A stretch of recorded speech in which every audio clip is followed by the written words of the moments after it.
So 30 years ago, after I went broke, I started studying how to handle money. Studying what the Bible said about money, because it was a new thing to me. I was a new Christian. I was a baby Christian. I met God on the way up. I got to know him on the way down. And so I thought I better find out what his love letter to me says about money and what it says about everything else for that matter. But I started studying what the Bible says about money. And I started talking to old rich people to ask them how to handle money. Now, I didn't want to talk to young rich people. I'd been him, and I didn't want his opinion. Old people that had made money and kept money, that's who I wanted to talk to. I didn't want get rich quick. I had already been down that road and lost everything. I was a millionaire by the time I was 26 and then broke by the time I was 28 and bankrupt with a brand new baby, a marriage hanging on by a thread, and a new toddler. So I started coaching people, and I would show them exactly what to do. I would lay out their budget with them. I would sit and talk to them and coach them and say, this is what we do. I would call their creditors and get the deal set up so that they could pay the payments. We lay out the budget. It balanced. All they had to do was go home and do it, and they didn't do it. I'd run into them 6 weeks later. How you doing, man? I figured they're going to be doing great. We filed bankruptcy. You filed bankruptcy? Why? I just showed you what to do. And I got really frustrated. So I started studying in the field of counseling. I'm not a professional counselor, but I started studying in that field and saying, okay, what is working to cause people to win? Because I started figuring out it's not an information problem. It's an information and inspiration problem. Personal finance is 80% behavior. It's only 20% head knowledge. And so then we put together a little class, and I started teaching it with an overhead projector and a bad suit. That little class later became known as Financial Peace University. And when I first started coaching people and started the class, I was just saying, get out of debt. First thing you do is you get out of debt. Before you do anything else, you got to get out of debt, because if you don't have any payments, you're going to have money to save, money to invest, money to give. You got to get out of debt. There weren't any baby steps. Baby step was get out of debt and then save and invest. That was the baby steps. Well, when do I do this? Well, when do I do that? Well, when do I do this? Well, when do I do that? All these questions kept coming up. And so I said, well, first step is we're going to pay off all the debt except the house, and we're going to use the debt snowball. That's the first step. Well, then I would have people get halfway through their baby step, what we now call baby step 2, get halfway through their debt snowball. And, the hot water heater would go out in the house, and they're like, we don't have the money to fix the hot water heater, so we're going in debt. Well, you're trying to get out of debt. You can't get out of a hole while you're digging out the bottom, so that didn't work. So we added a baby step. And we started calling them the baby steps because we started realizing people, if they're going to change behaviors, need to see a clear path. And it has worked astronomically. Over 5 million people through Financial Peace University now. Millions and millions of you listening. Over 6 million total money makeover books sold, all about the baby steps. And baby step 1, as you know, is to save $1,000. Baby step 2, that's your starter beginner emergency fund. I didn't used to have that on there, but you need that little bit of pad in case something small happens. You don't lose hope and fall off the wagon and walk away from the whole thing in disappointment. You don't throw up your hands and go, well, I tried that stuff and it didn't work. No, you can just fix that one thing, and then there we go, right? And then you get back to it. $1,000, baby step 1, starter emergency fund.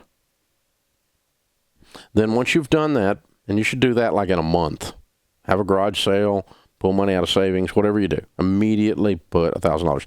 Then you start your debt snowball, and that's listing your debts, everything but your house, smallest to largest, pay minimum payments on everything but the little one, attack the little one, work your way right down that list. You see, you shouldn't have to live paycheck to paycheck. You work too hard to be broke. And you don't have to. And I know some of you made some mistakes. Well, so have I. I've got a PhD in DUMB. That's what qualifies me to teach this show. I've done every stupid thing you can do. But I started noticing the stupid things, and I quit doing them. And the fewer stupid things I do, the wealthier I get when it comes to money. Hello? The fewer stupid things I do in any area of my life, the better that area gets. Hello? Winners never quit. Yes, they do. They quit doing stupid stuff pretty regularly. You find stupid stuff and you stop doing it. Stuff that's not working in your life. Stop doing it.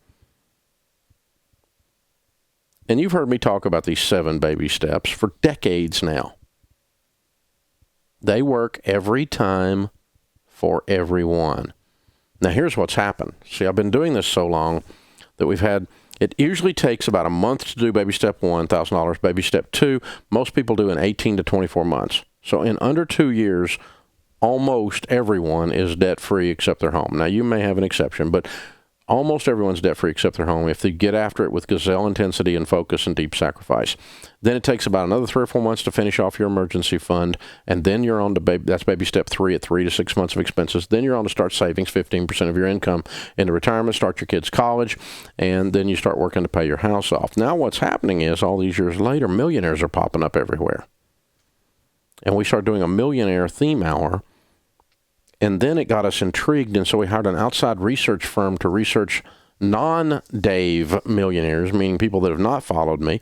And we used that same research structure, which was a detailed, properly done research project, to study Dave millionaires, meaning people that do know who I am and follow me. And give me some of the credit for them being a millionaire. In other words, although I didn't do it, they did it. And now we've finished the largest study on millionaires ever done, over 10,000 millionaires, and the number one thing they agreed on was getting out and staying out of debt. Our research shows that the vast majority of millionaires never had a penny of credit card debt, and if they did, they hadn't used a credit card, hadn't carried a balance on a credit card in decades. Most of them never had a car loan, or if they did, it was in their early 20s and they got rid of it. They never borrow money for family or friends. They never took out student loans, and they live on less than they make. So, if you're willing to do the work, you follow the stuff we teach, you don't need the government to produce a living wage for you. You get your butt out there and work. Get up, leave the cave, kill something, and drag it home. Socialism has never caused people to prosper. And the living wage movement is a socialism movement. So, Dave, I'm living proof you can come from a poor family with a terrible money habits and win. Al, $1.5 million net worth. Dave, I've been a single mom for 27 years. I built my wealth almost all during that time, and $1 million net worth. Financial Peace University is right now on sale for 20% off, and you can get the Everyday Millionaire book included on pre-sale. So you need to check both of these out. This causes all of this to happen. Everyday Millionaires, How Ordinary People Built Extraordinary Wealth and How You Can Too, and Financial Peace University, all on sale right now at DaveRamsey.com.